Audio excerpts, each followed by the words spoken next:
Ja jongens, wie binnen er? Wie binnen te longen bij vakantiehotel de Brabander.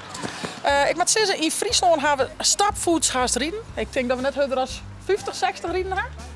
Dus het, ongeveer in Drenthe wordt het stadig gewoon wat beter. Nou, daarna kunnen we gewoon rijden. Hier in Duitsland weer haast geen sneeuw, dus we zijn oh jee. Maar hier is wel sneeuw. We zullen even inchecken en dan zullen we even wat de duis brengt. We binnen bij ons kamer. We hebben al uw spul omheen gellen. We zien nog wat in dubio's hebben, wol of net misschien.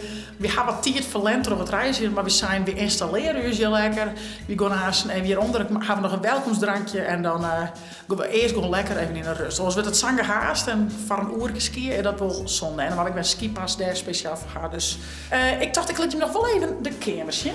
Maak al even een klapje, want anders kom ik er net in. Dit ziet er echt super leuk uit. Hier een 2-persoonsbed en hier een bankbed van maakt is. Nou, hier al is rotzooi.